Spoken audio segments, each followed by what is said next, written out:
What's up, YouTube? This is Too Raw for TV. All right, so before I get into this video, I want to give a shout out to the brother Brendan Olson for the $10 donation via the Cash App. Much respect to him for showing love to Too Raw for TV. He had a video request, and I don't think I've ever had this video request before, or this question before. And this question was, what if the San Antonio Spurs played the Boston Celtics in the 2008 NBA Finals?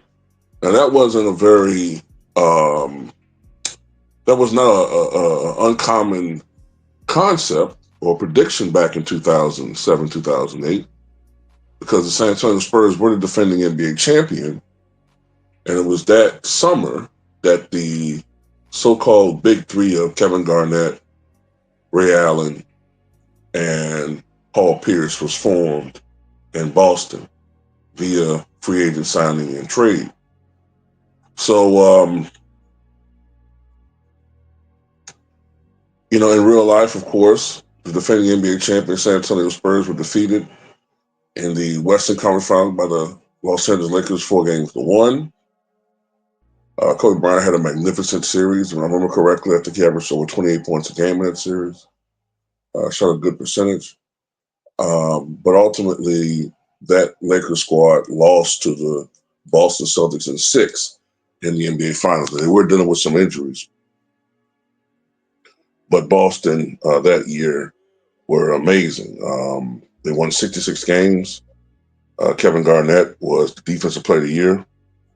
They had the number one defense in the NBA. They only allowed 3 points per game that year, number one in the NBA, and were the lowest points yielded in the NBA, and number one defense. But if they played the San Antonio Spurs, what would have happened? I mean, now we don't know for certain, because one thing that the San Antonio Spurs would have had their favor is experience. They had experience and that championship, I guess, quote unquote, DNA. And they had been there. And you don't, I guess, necessarily bet against the trio of Tim Duncan, Mon Ginobili, and Tony Parker, right? I think it was Robert Ory's last year with the in the NBA, if I'm not mistaken, too. Um, Initially, when I thought about this, right, when I thought about it, I said I think the Spurs have a shot at beating them. But then I did a little bit more research and I started doing a little bit more thinking about this.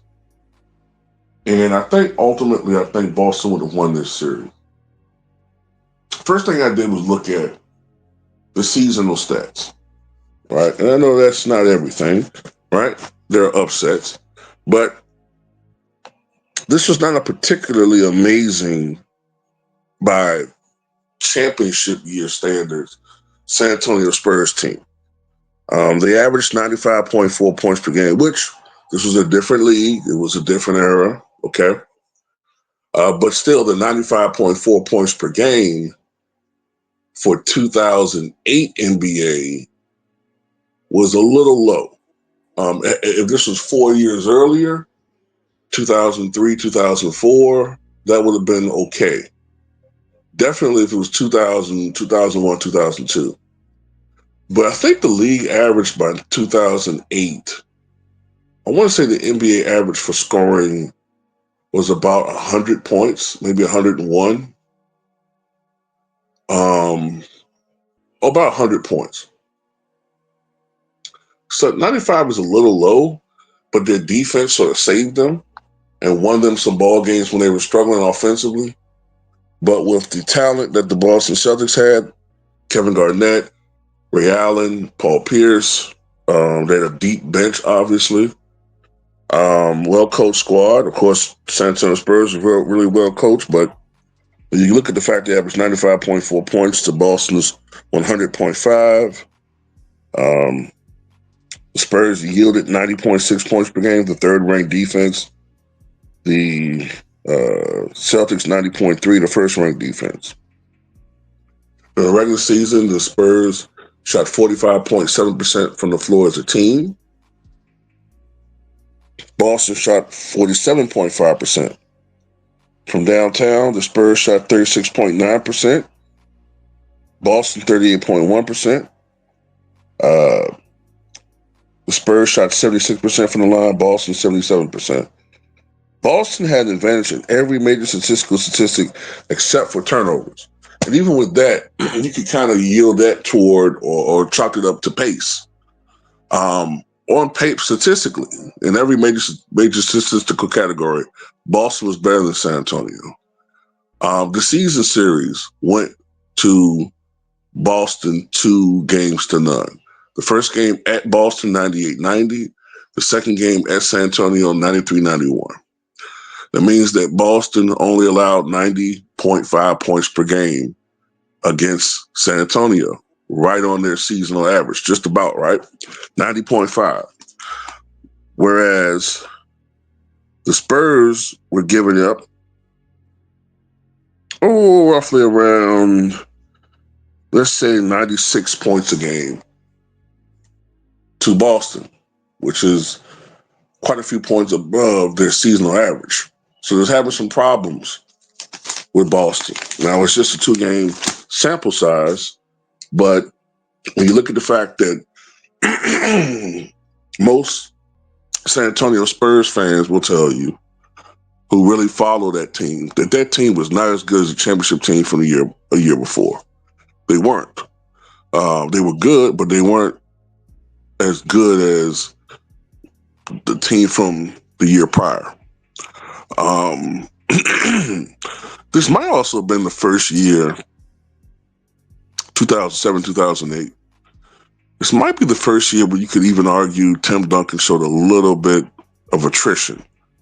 Someone could correct me if I'm wrong in that one. How old would he have been then? 32, 33, somewhere along that lines. When I say attrition, I don't mean he was done or nothing like that.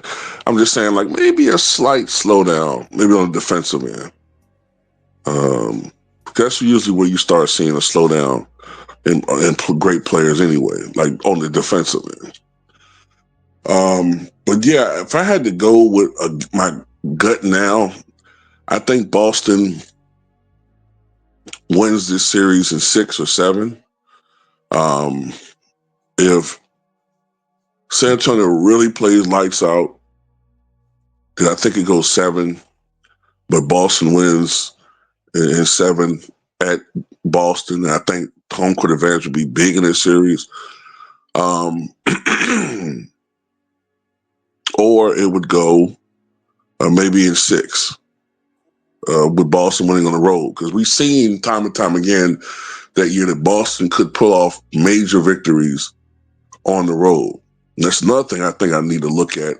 I don't know if San Antonio were the road warriors that year that the Boston Celtics were.